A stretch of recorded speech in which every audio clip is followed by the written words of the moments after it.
月升沧海女主角程少商终于开始意识到男主凌不疑对自己的那些付出，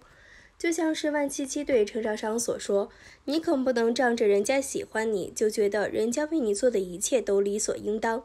进宫后，程少商因为对于宣皇后的感情，几次好心办了坏事，每次都是凌不疑在背后帮助他解决，就像是用假虎符欺骗文帝的这件事。如果不是凌不疑及时拿出了霍家虎符，那后果真的不敢想。试问，面对这样一位郎婿，谁能够不心动呢？也正是从这里开始，程少商开始真正的完全投入到和凌不疑的这段感情当中。他很坚定的想要和凌不疑共度余生。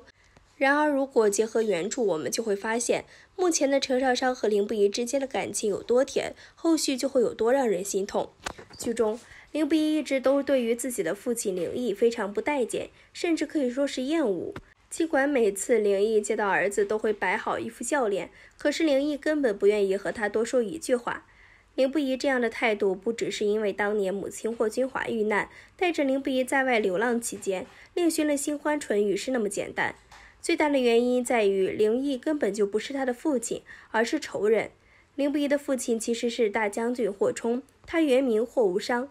当年顾城一案背后的推手就是凌毅，他借着自己是霍冲妹夫的关系，私下投敌，霍家人因为他而遭殃，最后只有霍君华和霍无伤活了下来。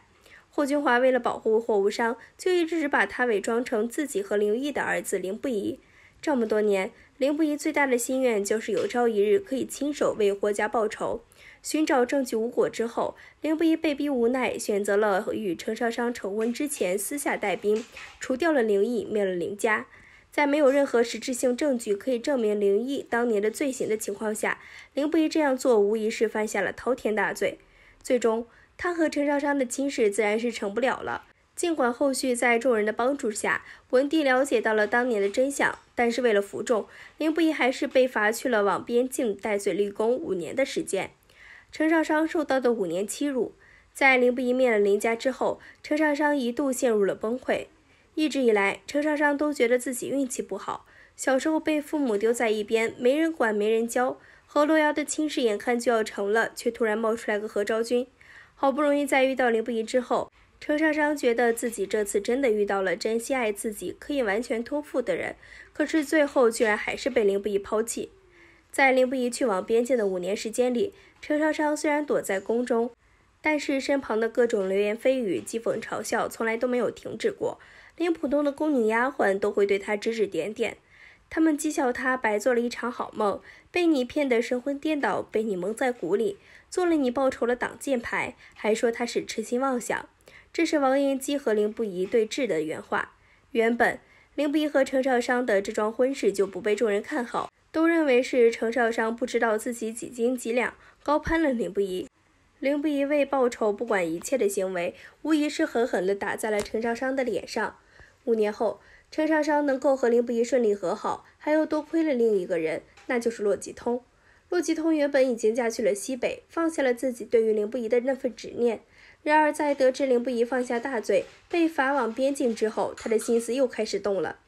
为了可以得到凌不疑，洛吉通先是谋害了自己在西北的丈夫，然后又跑到凌不疑的身边各种关心和讨好。在宫中的时候，凌不疑早已经看清楚了洛吉通的丑陋嘴脸，他假意接受洛吉通对自己的照顾和关心，实则只是把他当作抵挡文帝对自己介绍亲事的工具。虽然凌不疑远在边境，但他没有一天不想念程少商。回都城后，他见到程少商根本情难自己。程少商虽然心里怨恨凌不疑，但是真正看到凌不疑的时候，却发现自己根本恨不起来。陆吉通眼睁睁地看着凌不疑和程少商和好，彻底的失去了理智，开始谋划想要杀害程少商。对于程少商来说，他为凌不疑受了整整5年的屈辱，最后还是选择忘掉了这一切，心甘情愿地和他在一起。这样的2个人真的是爱彼此爱到了骨子里。反观洛吉通，他对凌不疑的爱更多的是一种执念。他想不通自己哪里比不上程少商，想不通自己为什么会爱而不得。看到程少商受了5年的欺辱，才明白洛吉通死的不冤。原著中，洛吉通本来打算在程少商外出的路上除掉他，没想到被中途黑化的王延基直接杀害。洛吉通根本不配与程少商相提并论，她狠心到可以毒害自己的丈夫，最后沦为这样的下场，真心是不冤枉。